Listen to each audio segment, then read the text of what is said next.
15th century, the homeland of the Armenians, Anatolia, was absorbed by and became a part of the Ottoman Empire.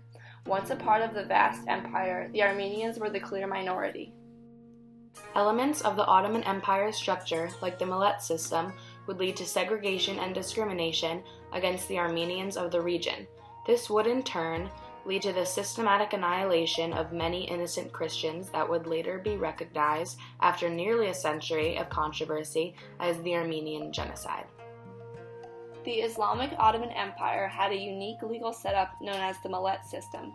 Under this system, each religious group in the Ottoman Empire had its own millet or religious community.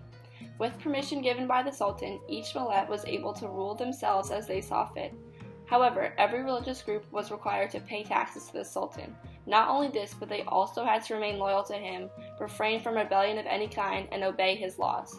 This system was not only established as a form of government, but as a way to benefit the Muslims in the Ottoman Empire. It did so by giving them more rights than infidels or non-believers. Armenians, Greeks, and Jews were the infidels of the Ottoman Empire. They were subject to different legal, political, and social structure than the Muslims of the Ottoman Empire. As the 1800s came to an end, Armenians became increasingly discontent with their second-class status and started to demand there be a change. Over the course of nearly 2 centuries, Armenians consistently questioned why a Christian could not be equal to a Muslim and began to push for equal rights. The Sultan refused to grant Armenians equal rights. Instead, he called upon his cavalry to put an end to the Armenian efforts and rebellions by any means necessary. The violence inflicted by the cavalry led to the deaths of tens of thousands of Armenians and would later be known as the Hamidian massacres. Not only did these massacres go on uninterrupted, but they would lead to a culture where violence against Armenians was acceptable. The Hamidian massacres and newfound culture of violence was a foreshadowing of the genocide to come. In 1908, just years after the Hamidian massacres, the Young Turks overthrew the Sultan. They did this because they believed they had a better vision for the future of the empire. Once in power, the Young Turks decided there would never be peace amongst the peoples of the Ottoman Empire without a parliament and a constitution. The new leaders talked about making changes in the near future in order to give more rights to the Christians living in the empire. One of the many promises that were made was that Armenians would be allowed to serve in the military very soon. It was promises like these that caused Armenians to welcome the Young Turks with open arms, excited for the changes to come. Only 4 years after the Hamidian massacres, the Balkans, a largely Christian region of the Ottoman Empire, made a successful military push to become independent. This was the first major defeat that the proud Ottoman army had suffered at the hands of their former subjects. The defeat crushed the military spirits so greatly that within 2 weeks, the Ottoman Empire had lost about 3/4 of their European territories.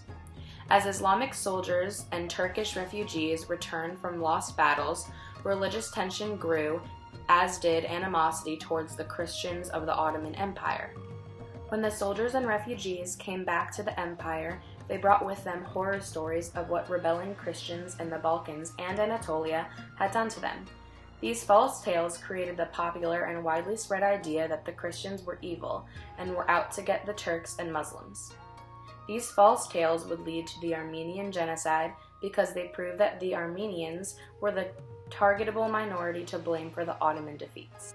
In 1913, radical members of the Young Turks gained complete control of the Ottoman Empire by forcefully overthrowing the current government. These radicals called themselves the Committee of Union and Progress, or the CUP for short. The CUP created an overwhelming sense of Turkish nationalism across the empire. The new rulers quickly made turning Anatolia, the homeland of the Armenians, into a Turkish homeland a top priority. The slogan for the popular campaign was Turkey for the Turks. By creating an empire where nationalism is a priority, the CUP further isolated the Armenians and other infidels. This isolation would later lead to the mass murders of Armenians known as the Armenian Genocide. In 1913, just after the Young Turks came to power, the Ottomans attacked Russia. The attack was carried out with the hopes of conquering Russia and uniting the Turks of Russia with the Ottoman Empire into one grand Turkish empire. The Ottomans were crushed, and so were their dreams of ever having a united Turkish empire. Russia then counterattacked by invading the Ottoman Empire. Some Armenians, including Turkish Armenians, served as Russian soldiers during the invasion. The proud Ottomans did not handle the defeat well. The Cup feared more Armenians of the Ottoman Empire would join the enemy, making Armenians a threat to the state. As a result, all Armenians were seen as unreliable and removed from the army at once. Armenians that were removed from the military were then put in brunt work camps. From these camps, they were rounded up and murdered. This would later be recognized as the first stage of the Armenian genocide. Still in a panic, the Committee of Union and Progress passed emergency legal acts, one of them being the Proclamation of Deportation. Under this act, Armenians were told that they were being relocated to villages in the interior of Anatolia for their own safety. This destroyed Armenian spirits because they were being forced to leave everything they knew and loved behind. To make matters worse, families were torn apart and children were left with Persian or Turkish neighbors in a desperate attempt to keep them safe and alive. Armenian people armed themselves with poison in case worse came to worse on their journey to Anatolia.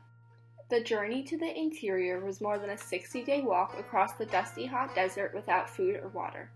The deportation was carried out with the intent of exhausting and killing off as many Armenians as possible. In order to do so, the Cup ordered them to be walked in circles and over mountains in the hot sun without food, water, or rest.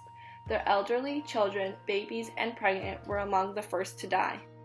As if death marches and deportation wasn't enough, the Committee of Union and Progress established this special organization. The members of this organization's sole purpose was to come up with ways to exterminate as many Armenians as possible. Perhaps the most effective and sickening method thought of by this secretive group was to form death squads. These death squads were composed of convicts specially released from jail with the sole purpose of gunning down Armenians while they were in camp, convoys, or marching. The Armenian genocide came to an end after the expulsion and exile of the Armenian people from Turkey. However, it was not until very recently that the tragedy was given proper recognition worldwide as a genocide. It took nearly a century after the catastrophe came to an end for nations to begin to refer to the event as a genocide. But even to this day, Turks refuse to give this incident the title it deserves.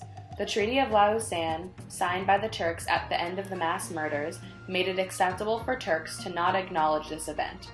The Turks argue that the term genocide was not created until after the tragedy had ended. Therefore, the Armenian genocide, in their eyes, does not qualify as a genocide. Instead, they refer to this event as a crime against humanity. According to the Turks, they do not acknowledge this event as a genocide because the deaths were not premeditated.